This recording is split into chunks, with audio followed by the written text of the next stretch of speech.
Good morning, everyone, and welcome to the At the Water's Edge podcast, where we look for insights beyond the headlines to take a practitioner's view on national security and geopolitics. It's the 10th of December, 2025. Let's get started. Now, today we're talking about trade. I know, fun stuff. So go grab your baseball card, your Yu-Gi-Oh cards, that old Beanie Baby collection. We are swapping today. We are trading. Okay, it's not that kind of trade, but we're going to be talking about something just as fun and exciting. Trade between nations. You know, how are goods and services exchanged between nations? Who makes money off of them?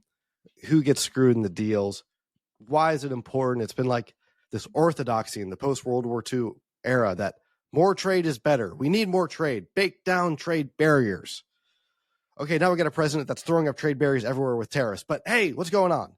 So what is trade? Why is it important? How is it that people, become incredibly wealthy with international trade and populations are incredibly exploited with international trade as well? There's winners and losers on all these transactions. So we're going to talk with Wendy Cutler today. Wendy Cutler is a former U.S. trade negotiator and senior vice president at the Asia Society Policy Institute. Super excited to have her on. She has negotiated, especially in the Pacific, all sorts of deals with all sorts of companies, or not companies, countries. And excited to get her insight on what role does trade play in international relations? How is trade actually conducted? What role does the government play between negotiating trade deals between private entities? Like, it's kind of a weird thing from an American mindset to get our head wrapped around, unless we're doing mergers and acquisitions here. The federal government's usually not directly involved in commerce deals here in the United States. So what role does the government play when our companies are doing trade abroad? What are the national security implications of how trade is conducted or not conducted? And, what lessons should we learn about the role of trade as a tool of foreign policy, especially when you look back at the impacts of things like NAFTA, which is probably the most well-known major trade deal here in America. And, it was a very impactful deal. You look at economic productivity from that deal. Through the roof. Trend line straight up. Great numbers. And if you look at the lives of the families that it impacted here in the United States, it's a much different story. So what's the role of trade in national security? How should we understand how trade is conducted amongst nations, and what lessons should we learn from the trade deals of the past and how we approach this in the future? With that, we're going to have a quick cut in here from another podcast on the Work to Find Network, and then straight to a conversation with Wendy Cutler. Finding a great career has always been a challenge. But today, with the massive changes underway in just about every sector of the economy, in just about every country in the world, finding a great new career is even more challenging. And if you're a student, recent graduate, or someone else early in their career, it's even harder for you because you just don't have the experience that those who might be 10, 20, 30 years older than you have. The answer? The podcast, From Dorms to Desks, a podcast by College Recruiter job search site, where every week we take a deep dive into a topic specifically of interest to candidates who are early in their careers and looking for a great part-time, seasonal, internship, or other entry-level job. So, Wendy, welcome to the podcast. Pleasure to have you here this morning. My pleasure to join you. So real quick, we were just talking. So what happened with the Jonas Brothers? My resume was seen by an old Army buddy of mine at a concert in Buffalo, New York. And a girl named Jen submitted a recording, and it went famous on TikTok. And the internet found me, and then Jimmy Fallon's team found me and asked me to come meet the Jonas Brothers, because they were going to be on the show that week anyway to promote a movie that they were putting out. So, yeah, they flew me last minute to New York City so I could go say hi to the Jonas Brothers and have my 15 minutes of fame. Okay. So I'm impressed. The podcast stats are, thanks. So the good news is the podcast stats are through the roof. So you're about to get a lot of great coverage. Okay. So I should thank the Jonas Brothers, not you. I'm riding on their coattails. Shout out to the Jonas So Brothers now and I Jimmy am too. Fallon.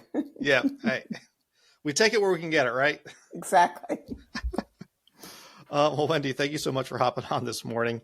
Could you introduce yourself to the audience and what you're currently doing? Sure. I'm Wendy Cutler.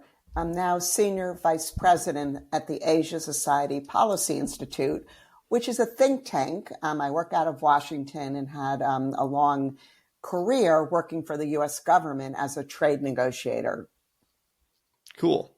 Now, as a trade negotiator for the U.S. government, what is that? Most people don't know that the U.S. government has trade negotiators. So what do you do in that job? So what you do basically is you sit down with foreign governments to try and negotiate agreements that further U.S. objectives of seeking open markets and protecting our markets from unfair trade. But it's not just the international component, which is important, given how significant international trade is to domestic constituencies. The work also involved a lot of time and working to get input and hear the concerns and views of a whole range of stakeholders in the United States, including businesses and labor, but also NGOs, environmental groups, etc. There's a lot of strong views on trade in the United States, as we've all recently learned over the past 8 months in particular. Yeah, anytime a bunch of money gets involved, everyone has strong opinions. It's weird how that happens. So when you're negotiating these deals with foreign governments, what role does your office play? Because there's this, belief in free markets in America, and we want this global free trade, globalized order that we've wanted for a long, long time. There's been bipartisan consensus about that. So do you guys help companies negotiate their contracts? Do you set up the regulatory framework between countries? What exactly are you guys doing? Because it seems like you do something that makes the free market happen, but it's inherently weird to have the government involved in the free market. Right. So the premise is that there are barriers in other countries, right? That that the government puts up. Some are to keep U.S. products out, but some, frankly, are just for their own domestic reasons. And so what we would look to do was to see kind of long-term structural changes that would open the market and make their market fair going forward. If companies had immediate problems, they typically go to the Commerce Department, for example, or our embassy to work out specific problems. We dealt with more systemic problems, the idea being if you could sign a trade agreement with a country and try and get them to open by changing their regulatory or legal environment, that this would have a longer term impact than just dealing in a kind of transactional, kind of one-off way. Gotcha. Is there an example of a trade agreement that you were part of that opened up markets for the U.S.? Oh, absolutely. During my career, I worked in many, many trade negotiations, mainly with Asian countries, to open up markets in the agriculture sector, the manufacturing sector, and the services sector. And, you name a sector, I've worked on it, whether it be digital trade or beef or rice or semiconductors. All of these sectors are extremely important. And, there are many export opportunities for companies in these markets, provided that these countries offer what we call a level playing field. Gotcha. So what negotiation tactics could you guys use when you're going into a country and you want them to, I'm thinking Japan, we want them to make cars in the US, or, let us import our beef products.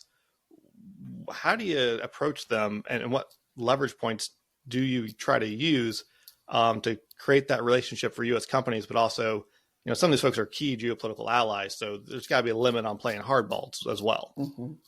Right. And you put your finger at exactly kind of the challenges that face a trade negotiator. So one of the things that, we always tried to do was to try and convince the other trading partner that we're not just seeking to do this because it benefits American companies, that in fact it would benefit your own economy if it were more open and less, let's just say, less regulated. So, for example, one of the key areas for many like developing countries we push is this whole issue of transparency. And this seems really boring, right? And this is just all about kind of making your laws and regulations publicly available so people knew what was going on, number one, and would have some certainty. But second, providing an opportunity as regulations and laws were shaped, that there could be an opportunity for public input. In other words, for the private sector to provide their views and concerns and ideas about how a regulatory environment could be shaped. So one tactic would be kind of trying to convince another country. And sometimes we were successful, other times we weren't. But in this current environment, it seems that our trade negotiators are really kind of using the stick approach, and sticks being characterized by tariffs. So in other words, if you don't do what we want, things are going to get worse for you in the form of higher tariffs, which are barriers for them in trying to seek access to the U.S. market. Gotcha.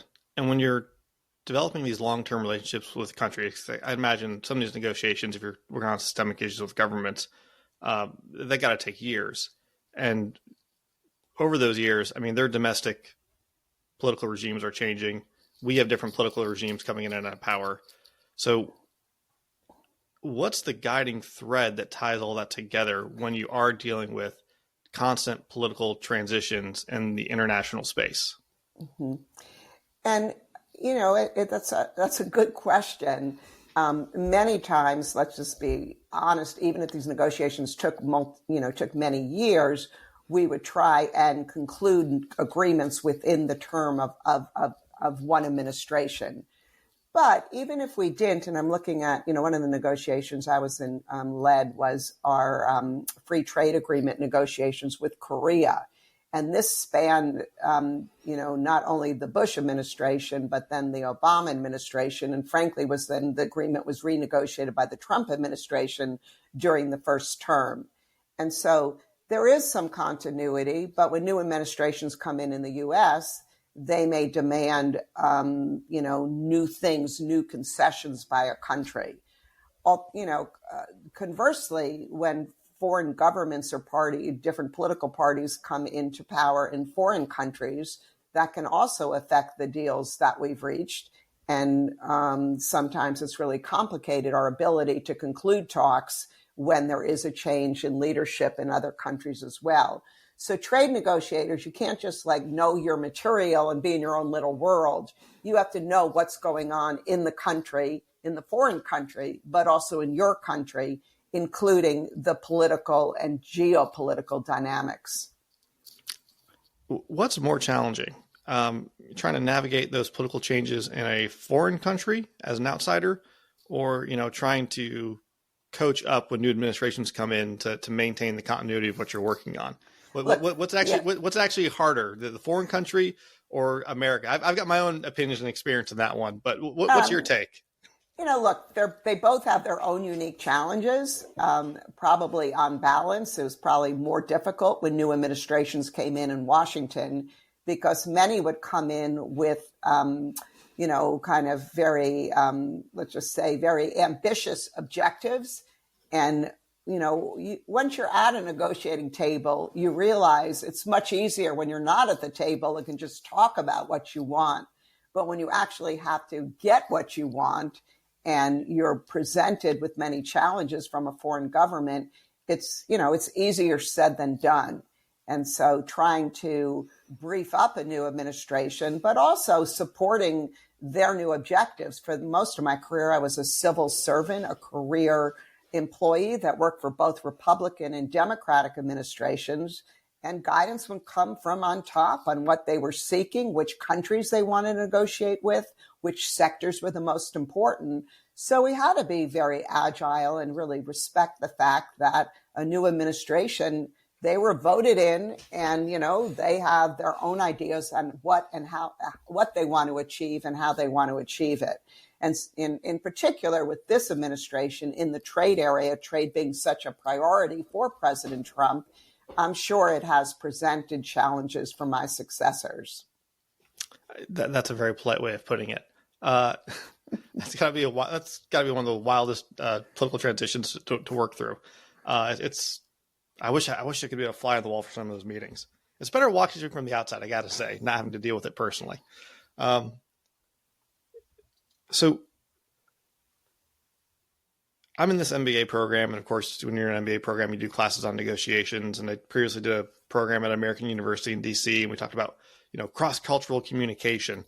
How much in your experience do different cultural factors go into the negotiation process, or is it largely the same? Because I know in the U.S., whether you're talking about an employment contract, a car sale, pick any negotiation, basically anything outside of healthcare, everything comes down to the brass tacks pretty quickly. It's just a matter of how much small talk you do in the beginning.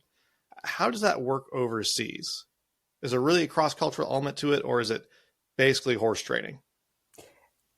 Again, it's both. I know it's not the answer you want, but it's really both. But you do need to understand the culture of the other country, and I'm using culture in a very broad sense. So, when certain countries say things, and you take them literally, they could mean very different things for the United States than for the country. So, one example in my negotiations with Japan, they were very polite for the most part. And when they didn't want to do things or were rejecting our proposal, they would say things, this is going to be very difficult. If you didn't understand what Japan means by the word difficult, you could interpret that to mean that, there is an opening for us to move forward. But in reality, they're telling you they're never going to do this. And they're just being kind of nice and polite about it. So, that's just a real life example. We didn't get a lot of training in kind of this cross-cultural stuff. It was more kind of learning at the table. And sometimes that would present challenges. And, I'm sure I made mistakes early on in my career, not understanding the nuanced differences between things said by a Chinese delegation or Korean delegation or a Singaporean delegation. Did you ever have like a new administration come in and they appoint a new ambassador or charge d'affaires to whatever country that you're doing a negotiation with, and they just show up and blow everything out of the water? Blow out of the water, meaning like completely mess things up. Oh yeah. They just come in like a wrecking ball. Well, it could be an ambassador, but it could also be other folks in the administration for sure. And again, I think, and I don't look, like my view is until you've really been in the trenches in this field, you don't understand how complicated and complex this is. And I always prided myself that towards the end of an administration, how seamlessly we worked with the political teams of different administrations, because we're all kind of in the trenches together experiencing the same stuff. But again, when you first take office and you're appointed to these positions, it's very easy to be on the outside and to say, I can do a better job. I mean, let's be honest, when the President Trump came into office on Liberation Day in April, Peter Navarro, one of his senior advisors on trade, was saying, we can conclude 90 agreements in 90 days. And from my perch, I knew that was impossible unless these deals were like 5 sentences long. And, they had to learn, through their own negotiations that, they probably around a dozen agreements have been concluded in these 90 days. Maybe a dozen, 20 others are still under negotiation and could be concluded by the end of the year, but nowhere near 90 deals. It's just physically impossible. Every country has their own requests, own concerns, own red lines. And even if you have a ton of leverage and are willing to impose tariffs on these countries, they're still not going to just come into a negotiating table and just sign, yes, this is all fine. We're going to do all of this. there's always a lot of give and take. Yeah. So trade always seems to be viewed primarily in the American context through opening up markets, making money, supporting this global free trade empire that we've enjoyed leading since World War II ended in the collapse of the Soviet Union. But how have you seen the America's approach to trade change over your career? And it changed dramatically, right? Because, after World War II and really through the 70s, the U.S., we were the number one economic power. And so we were willing to kind of give other countries a break because in our view, it was in our interest for these countries to rebuild, to become, rebuild and be, as democracies. And we wanted to encourage that. And one way to do that was through our trade relations with them. But over time, it became evident that in opening other markets and opening our markets for other foreign companies and countries, that this was impacting the U.S. industrial base. And some of the competition that, our companies face was basically unfair, that a lot of these other companies weren't playing by the same rules. And so public concern and opposition towards international trade became more and more prevalent.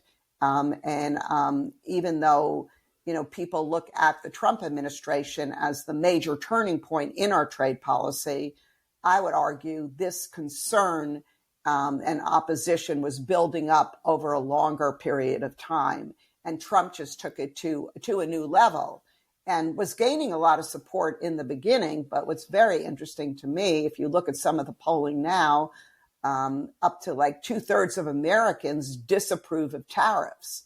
And why do they disapprove of them? Not because they're being used necessarily to balance our trade with other countries. It's because they have domestic impacts in terms of higher prices.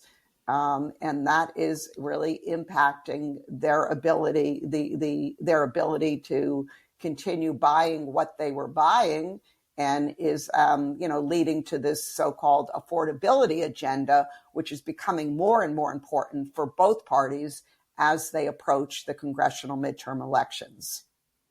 Yeah, the talk about the affordability agenda, shout out to Zoran Mondami. His marketing team, whoever's on it, is just masterful in the way that they've put that vocabulary into the mouths of every politician in America these days. It's been incredible to watch, regardless of what you think about his policies. Absolutely. Free buses might be fun. I would just say, the tariffs, particularly on products that we don't produce or mine here, like coffee or bananas, tropical fruits, like the fact we even put tariffs on these products, like that, it just makes absolutely no sense. Yeah. And so in many ways, to have a successful tariff policy, you really need to sit down and target those countries and products where tariffs make sense. In my view, there are areas where they absolutely are appropriate. But the approach the administration has taken, like all countries, all products, is like the most sweeping policy without really fine-tuning it towards our domestic objectives, and again, towards this affordability agenda. Yeah. Do you think the broad-ranging tariffs, Trump whipped out the stick and cracked everyone on the planet over the head with it, including some of our closest allies. But do you think such a broad use of tariffs actually limits the negotiating power of American diplomats or trade representatives? Because if I'm in a foreign country, it seems like it doesn't really matter what I do. I'm just going to get smacked around by the Trump administration. So why sit down at the table and talk about anything at all? Well, you could argue that, but in reality, things have been very different. And frankly, most countries have chosen not to counter-retaliate against the U.S., but to actually sit down on the table and negotiate. China being the big exception, they retaliated in kind in response to any measure that the U.S. announced or threatened. And as a result, our trade tensions with China increased dramatically in recent months, although about a month ago, with the two presidents sitting down, they were able to achieve a one-year trade truce and kind of de-escalate these tensions. But this truce is very, very fragile with China. China is, our major strategic competitor in the world, a huge economic competitor, and a real challenge in terms of for the United States to deal with. Yeah. So we could talk for days about China. But for, during the global war on terror for 20 some odd years, American national security was viewed through a counterterrorism lens. It was very military focused, military led. And it's like we get out of the global war on terror and people are starting to wake up to the fact that, economics is also national power. It's actually more critical for national security than the military. The military force is downstream of economic health and well-being. The Obama administration tried to do the pivot to Asia, and we had some folks in the DoD talk about this, but it wasn't really in the political zeitgeist. Policymakers, no one really cared. Now it's all that anyone ever cares about. How have you seen the shifting view of trade in U.S. politics unfold over time? And do you think there is a real reimagining of trade as a tool of national security, not just one for economic prosperity? Absolutely. I think this economic prosperity agenda, which kind of was how I would kind of describe our post-World War II trade stance, is really being replaced by what I would call not necessarily national security, but like an economic security focus. And so I couldn't agree with you more that, that these economic security issues, whether they, regarding dual use technology, regarding, supply chains and who controls these supply chains, all of this is becoming of greater and greater concern. And in these new trade agreements that the Trump administration is negotiating, there is a section on economic security. And this is a kind of a new development and something that's started by the Biden administration, but picked up by the Trump administration. And in my view, is only going to become more and more important. So it seems now you're saying there still is a lot of continuity between administrations on trade policy. Their approach is just wildly different at times. Is that a fair statement? There is some continuity because at the end of the day, you're dealing with the same trading partners. You're dealing with the same barriers that these countries have put up. You're dealing with the same types of domestic challenges. So the question is, how do you achieve your objectives? And again, the administration has taken this very heavy-handed approach using tariffs. My concern here is that even if we reach these deals now, and we are doing that, and I give the administration, credit for reaching the deals that they have had, I don't know how durable they are over the medium and longer term. Because many of the countries that are negotiating with us now, at the same time, they are also trying to reduce their dependence on the United States because they no longer view us as a reliable partner. So we've seen many initiatives among our trading partners without us to open markets among themselves. And, while you could argue, look, this is their prerogative. We're the United States. We're still the biggest market. We shouldn't be concerned. I wholeheartedly disagree because these agreements not only can put our companies at a competitive disadvantage because they're not getting the benefits from these agreements, but these other countries getting together are also setting the standards for trade and technology going forward. And if we're not at the table, we lose our ability to input into this process. Yeah. Where do you think the most concerning alignment on trade is happening that we're not involved in? We just had the Shanghai Cooperation Organization meeting. I've seen stuff where Japan and Korea are actually trying to get closer to China as a hedge against the United States. Because of what we've been doing. Obviously, the European Union's becoming more consolidated with their trade agreements. So where's the most concerning trade realignment that we're not a part of right now? Well, it's not just like one negotiation or one group of countries. It's the fact that all of this is going on at the same time. So countries around the world are aligning, some are aligning with China, as we've seen through the Shanghai Cooperation Council and through this BRICS arrangement. China's clearly on the charm offensive, trying to convince other countries that they are the protector of the multilateral trading system. It's the U.S. that is a disruptor. I don't know how much success they're having there. So you have the kind of, those processes going on. At the same time, some of our closest allies, like Europe and India, for example, are back at the table trying to finalize a 10-year-old negotiation to provide free trade between India and Europe. There's also a group of countries working together under what's called the CPTPP, which is an agreement that the U.S. was helped negotiate during the Obama administration, an agreement that the Trump team pulled us out of. And that group of countries is adding more countries and updating their rules. So it's kind of the combination of all of this going on at the same time, I think is going to have medium and longer term implications for the U.S. going forward.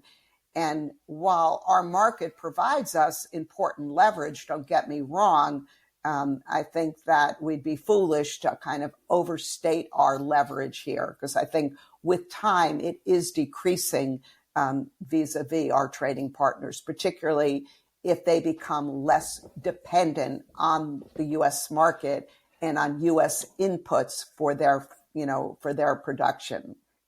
Gotcha. So we had mentioned China earlier, and you talked about how Trump, throwing tariffs on everybody is actually driving a lot of folks to the table, but not having that effect with China. Why do you think China is reacting differently than a lot of other countries in the world? And what do you think the Trump administration needs to do in order to achieve their objectives vis-a-vis China? Is it doubling down on what they're currently doing? Do they need to change tactics? Like what is not in the secret sauce right now that they got to add? Mm-hmm. So look, the secret sauce for dealing with China, which is our most, formidable economic rival, is working with our allies and partners, because we need that multiplier effect to be effective with China. China's feeling very confident now. They're in for the long game. While their economy definitely is facing some challenges, overall, they feel that their trajectory and their model is working.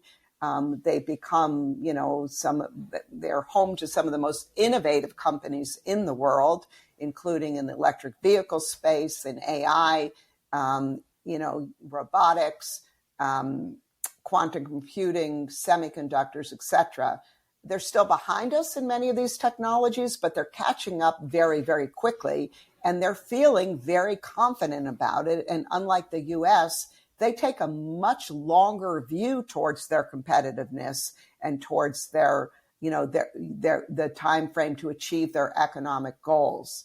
And so that's the dynamic we have now. And I think even in this recent trade truce, they have shown that through their dominant position in the critical minerals and magnets market, that they have enormous leverage, not only on the U.S., but on our other trading partners. And this is not a sector that overnight we can rebuild our competitiveness.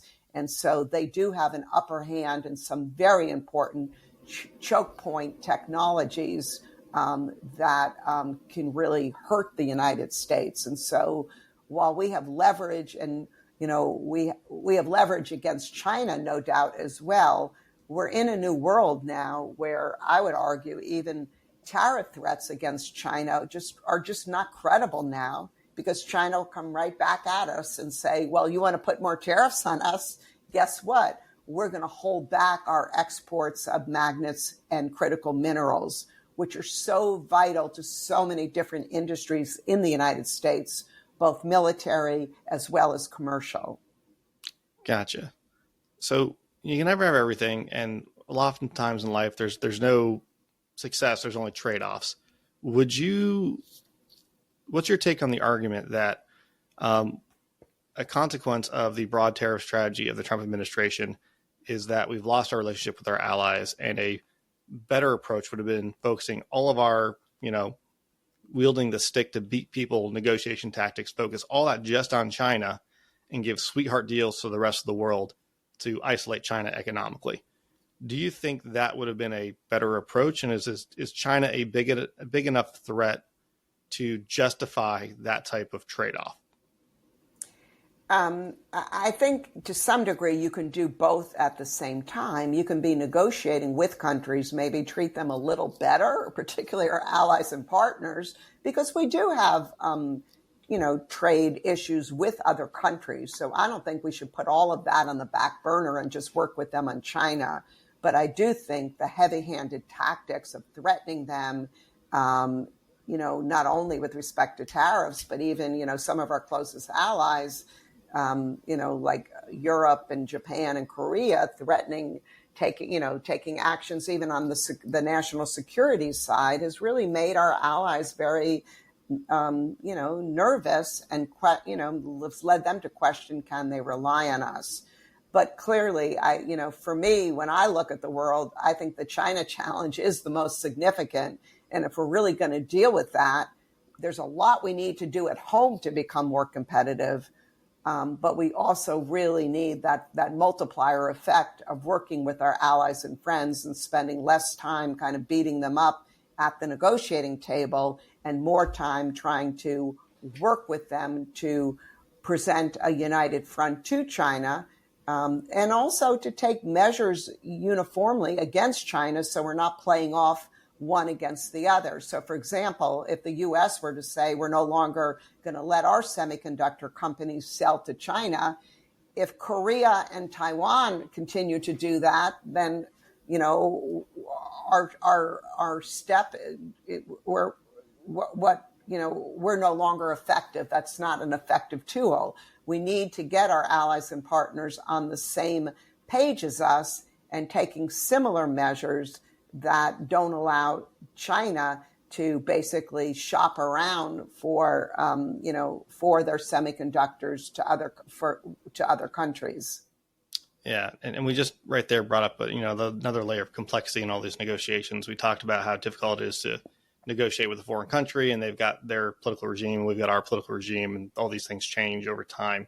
And everyone's got their own red lines, but yeah, when you're in a multinational system and you have third parties out there who are also negotiating with the same countries that you're negotiating to, how does that dynamic change things? Can you use a third party country as another point of leverage? Are they a kind of competitor that you have to deal with? I know Europe famously used to let their countries write off bribes on their tax returns when they're transacting business overseas.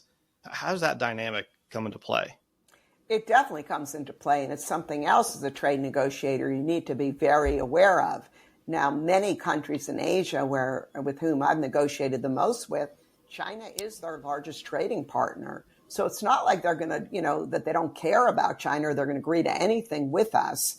You need to be able to kind of navigate through that, get them to sign on to things that again, are in our interest, but in our view, in the interest of dealing with the China challenge, but also recognize that their politics are not going to allow them just to kind of close their market to China and to take very bold steps. We have seen a China which is very willing to use coercive measures against our friends and allies. I mean, just this past week or so, China has taken steps in response to comments on Taiwan by the new Japanese prime minister. China made it very clear it did not like what was said and has already cut back tourism by Chinese tourists to China. It's cut back, to Japan. It's cut back Japanese movies and Japanese seafood imports. And I believe that they will continue to squeeze the Japanese government. Many times, China is more willing to take on the smaller, medium-sized countries versus the United States. So even if we are asking these countries to do certain things, I think their view is we're the ones who are going to be penalized, so we need to tread carefully. So please don't put us in a position where, we're the target of China's ire. Gotcha.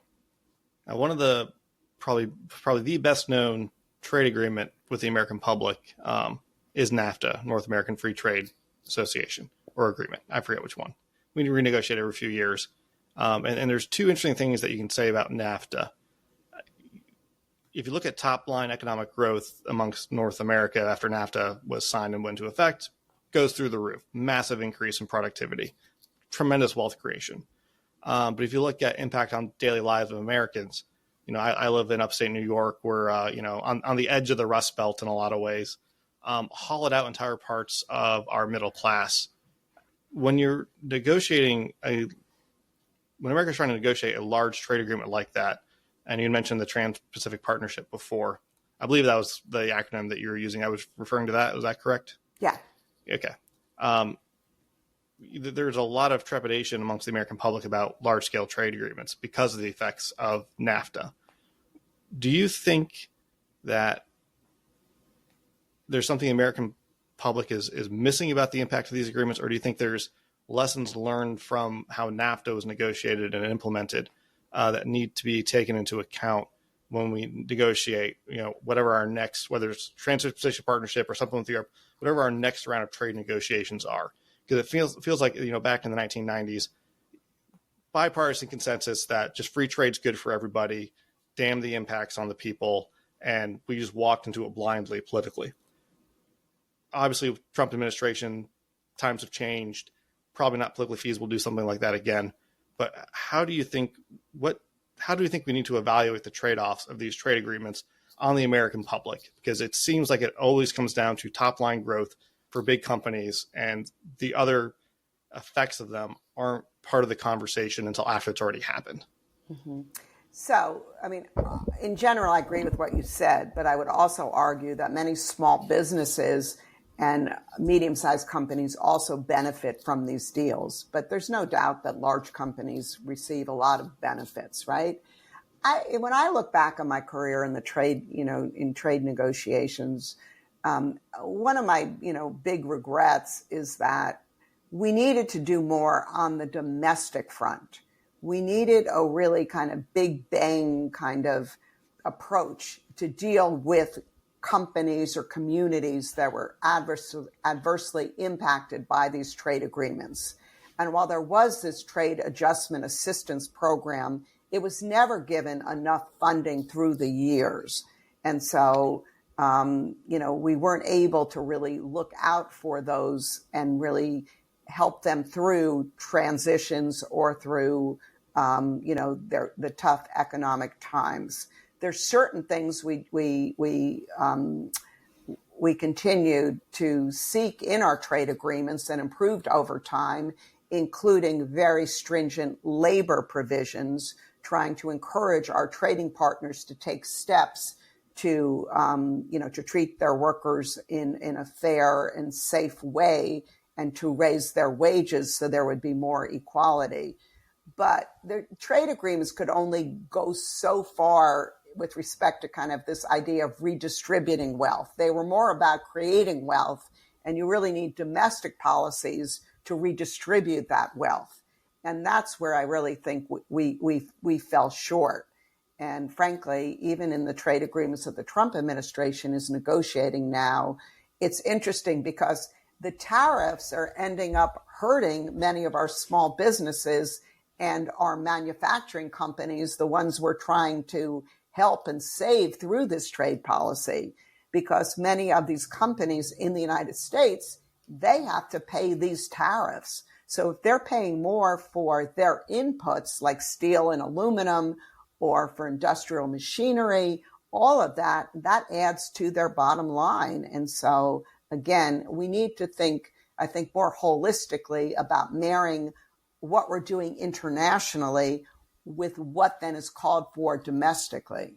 And that's one element towards achieving a more successful and balanced trade policy, in my view.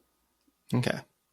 Well, I know we're coming up on a hard stop for you, but before we wrap, if you could sit down with President Trump and advise him how to best use his trade policy to support American national security, what would you tell him he's doing right and what would you tell him he's doing wrong?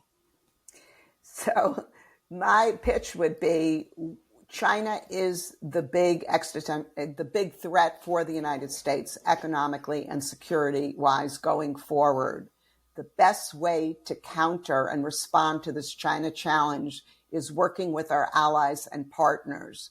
So as you pursue your trade agenda to rebalance trade with these individual partners, China should always be on your mind. And in our negotiations, we should make sure that we don't alienate our allies and partners, but try and bring them into kind of working with us to address the China challenge. Okay. I'm not sure that would resonate, but that would be yeah. my pitch. Well, hey, if you're the last person he spoke to before he made a big decision, it might stick. That tends to be the winning until hand. Someone else countered whatever I had to say. I know. Just kind of lock the door behind you when you leave. No one else can get in. Exactly. Lock the door, pull the cable on the phone. Exactly. Just shut him off. Leave a note on his desk. Thank you so much. You're great. Gold leaf lettering, the whole shebang. Politics in America. It's an interesting time. Well, Wendy, thank you so much for coming on this morning and taking the time to talk with us. Really enjoyed the conversation, and I hope we can have you back on sometime. And tomorrow's Thanksgiving, so happy preemptive Thanksgiving. Well, thank you so much. Same to you.